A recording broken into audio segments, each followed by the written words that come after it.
Oi, gente, tudo bom? Espero que todos estejam bem, que todos estejam se cuidando. Não esqueçam de ficar em casa, certo? E lembrem-se de, se precisar sair, use máscara, certo?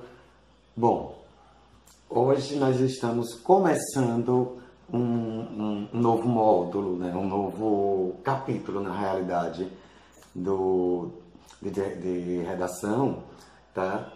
Vamos iniciar o capítulo 4, certo? O tema do capítulo 4 é História em Quadrinho, né? Que é o tema de toda a unidade, né? De todo o capítulo, que é História em Quadrinhos. E o tema específico deste capítulo são as histórias em quadrinhos, tá?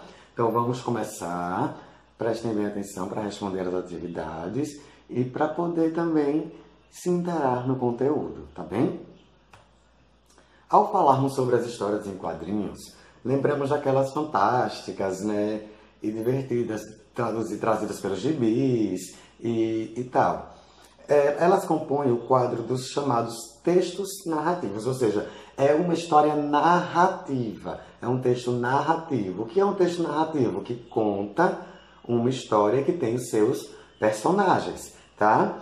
Onde a história se passa com diferentes tipos de personagens, ocorridas em determinados locais e durante o espaço de tempo. Sempre tem o seu espaço e local, certo? Sempre tem o local onde a história ocorre, sempre tem o seu tempo de história, de duração, de conto, tá? Geralmente, o objetivo maior das histórias em quadrinhos é o entretenimento com a forma de divertir e de causar humor a quem está lendo, ou seja, ao leitor, certo? Mas também ele pode transmitir alguma informação, um alerta, como é o caso das famosas campanhas comunitárias relacionadas ao risco de doenças, ao desperdício de água, aos problemas causados pelo trânsito, entre outros. Um exemplo que eu trago para vocês desse tipo de informação é o Cezinho. Não sei se vocês conhecem, mas o gibi do Cezinho, ele traz várias informações sobre a dengue, sobre a economia de água, certo? O Menino Maluquinho também traz, a Turma da Mônica também traz, e assim sucessivamente. Eles sempre trazem algumas informações. E esses gibis, essas histórias em quadrinhos, né? Eles possuem umas características muito específicas. Vamos conhecê-las? O diálogo entre os personagens aparece através de balões, sendo que varia muito de formato, como, por exemplo, a linha contínua, interrompidas, a fala sussurrada, zigue-zagueadas, demonstrando um grito, um som de rádio ou de televisão, ou em forma de nuvem, que simboliza o pensamento de cada personagem. Os sinais de pontuações são variados, tá? Reforçando a voz do personagem e indicando o modo como eles revelam seus sentimentos, podendo ser raiva, espanto, alegria, tristeza, surpresa, entre outros, certo? Há também a presença das onomatopeias, causada pela animação à história por meios de som reproduzidos por essas, certo? O ZZZ para sono, RRR para rosnado de um cão, e entre outros. E por ambientes, creche para a batida de um carro ou boom para representar uma explosão.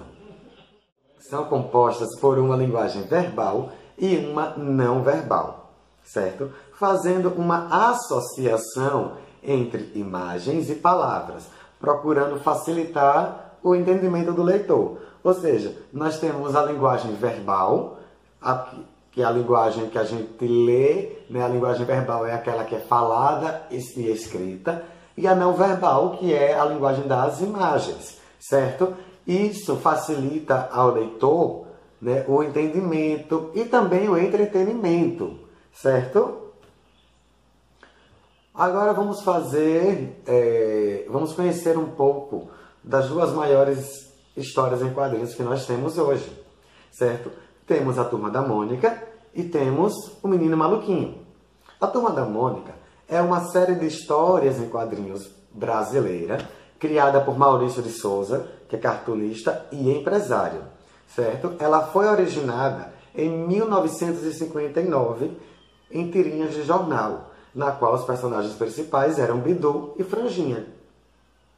A partir dos anos 1960, a série começou a ganhar a identidade atual com a criação de Mônica e Cebolinha, entre 1960 e 1963, que passaram a ser protagonistas, certo? Ou seja, eles passaram a ser os personagens principais entre 1960 e 1963.